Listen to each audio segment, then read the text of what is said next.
Баршаңызға сәлем оқушылар, арнаға қош келдіңіздер. Бүгінгі сабақ марафонның 6-шы сабағы, 6-шы күні Present Perfect тақырыбында болмақ.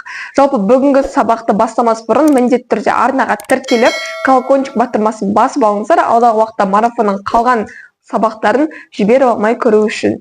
Жалпы Present Perfect сөзін естіген кезде көз алдарыңызға не елестейді?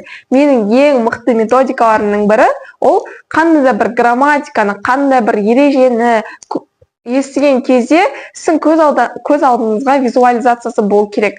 Бұл ұстанымды мен өзім ұстанамын. Мысалы, Present Perfect деген сөзді естісем, грамматиканы естісем, бірден менің көз алдыма бір жағдай көзіме елестейді. Өте қарапайым тілмен түсіндіріп берейін. Жалпы Present Perfect'ті қай жағдайда қолданамыз және оны не үшін қолданатынымызды тез әрі өте қарапайым тілмен түсіндірейін. Бірақ бұның барлығы жай ғана мысал екендігін естеріңізде сақтаңыздар. Қандай бір, мысалы, қыз бен жігіт бір-бірін жақсы көреді және олар бір-бірімен кәдімгідей жүреді, отношения жүреді. Бірақ одан кейін екеуі айырылысып кеткеннен кейін, мысалы, жігіт қызды жақсы көріп жүрсе, әлі күнге дейін жақсы көріп жүрсе, ол араларындағы отношения тоқтағанмен жігіттің оған деген, қызға деген отношениясы тоқтамайды, жақсы көріп тұрады все равно. Осы бізде Present Perfect'ті білдіреді. Іс-әрекеттің аяқталуы, яғни іс-әрекет бұрынғы шақта, past, өткен шақта аяқталып кетті, іс-әрекет аяқталды өткен шақта, бірақ ол әлі уақытқа дейін жалғасуда. Осы бізде Present Perfect деп аталады. Яғни қыз бен жігіт бір-бірін жақсы көріп отношениеде жүреді, қандай да бір уақыт аралығында екеуі айырылысып кетеді. Айырылысқаннан кейін жігіт қызды әлі күнге дейін жақсы көріп жүрсе, онда екеуінің арасындағы отношения тоқтады, ол өткен шақта тоқтап кетті, но все-таки жігіт қызды жақсы көріп жүргені ол бізде Present Perfect болады. Түсінікті ме? Негізі өте қарапайым тілмен түсіндіріп бердім деп ойлаймын. Осы методты мен өзім қолданғандықтан, осы метод арқылы Present Perfect'ті түсінгендіктен көп жағдайда оқушыларыма осы метод арқылы түсіндіремін. Күлкілі болса да, сіздің бывший немесе бывшаяңыздың сізді әлі күнге дейін жақсы көріп жүруі, ол Present Perfect деп аталады деп қысқаша айтайын. Өте қарапайым тілмен әрі тез, әрі түсінікті. Жалпы Present Perfect дегеніміз айта кеткенінде өткен шақта іс-әрекет аяқталып кетті, бірақ ол әлі күнге дейін жалғасуда. Қандай бір іс-әрекет өткен шақта болып кетеді, бірақ оның жалғасы әлі осы шақта, дәл қазіргі шақта орын алуда. Бұл бізде Present Perfect деп аталады. Жалпы қазақ тілінде аударған кезде Present Perfect'тің ережесін өте бір қиын тілде аударылады. Сол себептен барынша оңай жолды іздестіріп, осы тактика арқылы оқушыларыма түсіндіремін және YouTube каналымда да бөлісуді жөн көрдім. Егер сіздерге Present Perfect'ті қай жағдайда қолданатыныңыз және не үшін қолданатыныңыз және қандай уақыт аралығын білдіретіндігі түсінікті болса, онда грамматикасына бірден көшейік. Әрине, менің өзімнің сызбамсыз ешқандай грамматика түсіндірілмейді. Менің сабақтарымды көріп жүрген оқушылар біледі. Мен әр грамматиканы түсіндіретін кезде өз сызбаммен таныстырамын. Бұл сызбаны сіздерге қазір үлкен етіп шығарамын экранға. Мұқият қарайтын болсаңыздар, Present Perfect деп толықта жазып қойған болатынмын. Плюс жағдайы және минус жағдайы. Плюс жағдайы ол білесіздер, плюс жағдай дегеніміз ол affirmative, болымды жағдай. Минус дегеніміз negative, болымсыз жағдай. Ал енді question ол interrogative, сұраулы жағдай. Ең алдымен Present Perfect'те бізге көмекке келетін етістік have has екендігін айтқым келеді. Have has көмекші етістік арқылы біз Present Perfect'ті ажырата аламыз. Ең ескеретін жайт бізде етістік үшінші шаққа өзгереді. Етістіктің үшінші шағы бізде past participle деп аталады.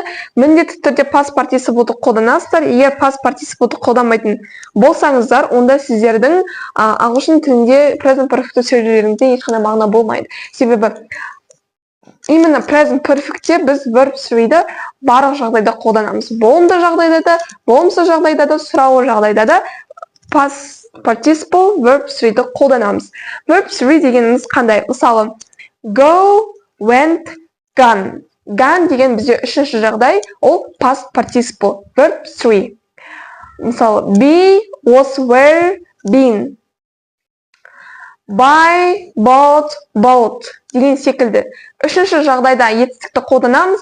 Ол етістік бізде irregular және regular деп бөлінеді. Сол irregular етістіктер жайлы. Егер сіздерде етістік дұрыс болса, онда етістіктің соңына ed жалғауы жалғанады. Мысалы, watch it, play it деген секілді ed жалғаулар жалғанады. Егер сізде етістік бұрыс етістік болса, демек етістігіңіз түбірмен өзгереді. Мысалы, go, went, gone, be, been, buy, bought, қандай бар тағы? Give, given деген секілді өзгереді, етістік түбірмен өзгереді. Бұл бізде regular және regular етістік деп бөлінеді. Бұл жайында менің арнамда жеке сабақ бар. Қарап шықсаңыздар болады. Осы жерге де қалдырып кетемін таблицасын. Жалпы таблицаны толық көріп алғаннан кейін, енді біз present perfect'тің жалпы грамматикасының құрылымына көшейік. Әрине, ең алдымен бізде I, you, we, they, he, she, it pronouncer, есімдіктер болады, subject болады. I, you, we, they-ға have қолданады. Одан кейін әрине verb 3. I, you, we, they есімдіктеріне have көмекші етістігі қолданады. Ал енді he, she, it есімдіктеріне has көмекші етістіктері қолданады. Мысал келтіретін болсақ, I have lived in Almaty all my life. Мен Алматыда өмір бақи өмір сүрдім. Өзімнің өмірім бойы өмір сүрдім, Алматыда тұрдым. Ол бұрында тұрды, және қазірдің өзінде сіз тұрып жатқандықтан сіздегі прогресс жалғасуда да, етістігіңіз жалғасуда. Демек, ол бізде present perfect. Ал енді минус жағдайға көз жүгіртетін болсақ, минус жағдайында I, you, we, they, he, she pronounстар. Әрине, жаңа айта кеткенде I, you, we, they-ға have қолданады. Негатив жағдайда бізде not сөзі көмекке келеді. Not сөзі әрине көмекші етістіктерге жалғанады. Have, has, haven't, hasn't болып. I, you, we, they, haven't, have not деп айтсаңыздар да болады, бірақ көп жағдайда қысқартылған форма haven't болады. Haven't plus verb 3. Жаңа айта кеттім, past participle present perfect'те етістік плюс жағдайында болса да, минус жағдайында болса да, сұрау жағдайда болса да, өзгермейді. Verb 3 түбінде қалады. Мысалы, go, gone. Мен мысалы бармадым дейтін болсаңыз, I haven't gone деп айтасыз. Түсінікті ғой. Яғни етістік негатив жағдайында да verb 3 болып тұрады, өзгереді. Ал енді he, she, it-қа келетін болсақ, he, she, it has plus not, has not plus verb 3. Мысал келтірейік, Мен қазір барлық мысалдарды толықтай көрсетемін. Міндетті түрде I haven't done my homework. Мен өз үй жұмысымды әлі бітірмедім. I haven't done my homework. Талдап кетейікші, бұл жерде I бізде есімдік. I haven't бізде көмекші етістік. Haven't негатив жағдайда тұр. Done деген бізде do етістігінің үшінші шағы. Do бізде жасау, done ол үшінші шағы, үй жұмысын жасау. Түсінікті ғой. Келесі кезекте сұрау жағдайға көшейік. Сұрау жағдайда әрине have, has көмекші етістіктер алдына шығады. Есімдіктерін have, has plus I, you, we, they, he, she, it. Айта кеткенінде сұрау жағдайда да біз verb 3-ді қолданамыз. Енді сіздерге грамматиканың құрылымы түсінікті болса, келесі кезекте мысалдарға көз жүгіртейік. I have lived in Almaty all my life. I have. I бізде есімдік. Have I есімдігіне жүреді. Lived. Lived бұл жерде етістік, дұрыс етістік. Дұрыс етістік болғандықтан біз оған ed жалғауын жалғаймыз. I have lived in Almaty all my life. Мен Алматыда өмір бақи өмір сүріп жатырмын. Бұрында өмір сүрдіңіз, қазір де өмір сүріп жатсыз деген секілді. Келесі тағы бір мысалды оқып жүрейін. I have been at this school for 6 years. Мен осы мектепте 6 жыл болдым, 6 жыл болдым деп тұр. Бұл жерде де бұрын болып қойған, қазір де болып жатыр деген секілді. Енді минус жағдайдағы мысалдарға қарайық. Негатив жағдайында I haven't done my homework. Бұл айтылды. Келесі мысал I have never been in France. Негізі көп жағдайда американдықтар ерекше етіп сөйлеуді жақсы көреді. I have never деп болымсыз жағдайда айтсаңыздар да болады.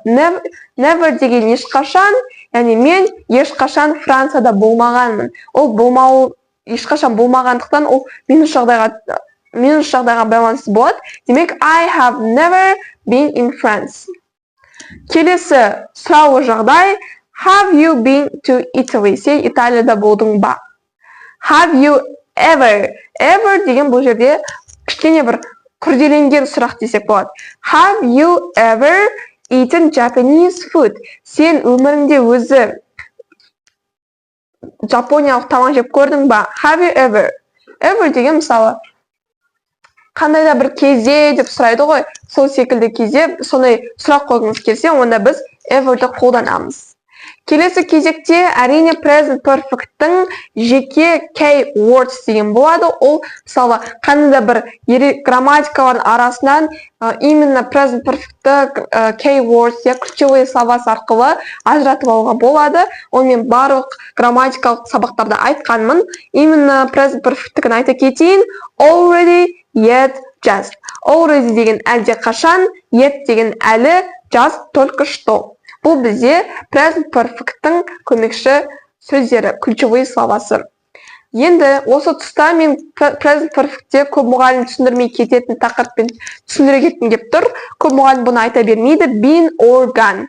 Been мен gone'ның айырмашылығы неде? Сөйлемде негізі көп мысалы сөйлемдерде been мен gone'ның айырмашылығы жер мен көктей болып көрінеді сіздер үшін. Бірақ оның айырмашылығы бір ғана себеп. Been ол мысалы бір жерге барып қайтадан келуі, ал gone деген ол сол жерге барып, сол жақта қалуы немесе қайта келмеуі.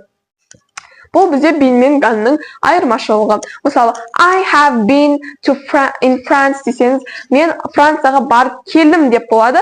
Ал егер сіз I have gone дейтін болсаңыз, Францияға бардыңыз, бірақ әлі келмегеніңізді білдіресіз. Жалпы осымен бізде бүгінгі сабақ аяқталды. Present perfect марафонның 6-шы күні. Сіздерге өте түсінікті болды деген ойдамын. Жалпы present perfect'ті біз қай жағдайда қолданамыз? Егер сіздің бывшийіңіз сізді әлі күнге дейін жақсы көріп жүрсе, демек ол present perfect деген сөз. Бұл менің секретім. Бұл методика менің секретім. Бұл жайында ешкім маған айтпаған, тіпті ешқандай мұғалім келіп, осылай үйрет айт оқы деп айтпаған. Барлығы қиын жолмен түсіндіреді, бірақ мен өте оңай жол таптым. Ол сіздің мысалы қыз бен жігіт бір-бірін жақсы көріп жүрсе, бірақ екеуі айырылысып кетеді, отношение тоқтайды, но все-таки жігіт қызды жақсы көріп жүруі әлі күнге дейін мысалы расстаться еткеннен кейін жігіт әлі күнге дейін оны жақсы көріп жүрсе, онда ол бізде present perfect болады. Жалпы бүгінгі сабақ өте түсінікті болды деген ойдамын. Грамматиканы таныстырдым, құрылымдарын таныстырдым, және мысалдар айта кеттім, ключевые слова, keywords айттым, және been мен gone'ның айырмашылығын айттым. Regular және irregular етістік жайлы жеке менің сабақ бар каналымда, міндетті түрде көре кетіңдер, описание бөліміне қалдыра кетемін. Егер сіздерге сабақ ұнаса, міндетті түрде тіркеліп, лайк батырмасын басып, колокольчик батырмасын басып қойыңыздар. Пікір бөліміне алдағы уақытта қандай сабақ көргілеріңіз келеді, міндетті түрде жаза кетіңіздер. Әрбір адамның пікіріне жауап беремін. Келесі кездескенше қош сау болыңыздар. Сіздермен бірге болған мен Айтолқын.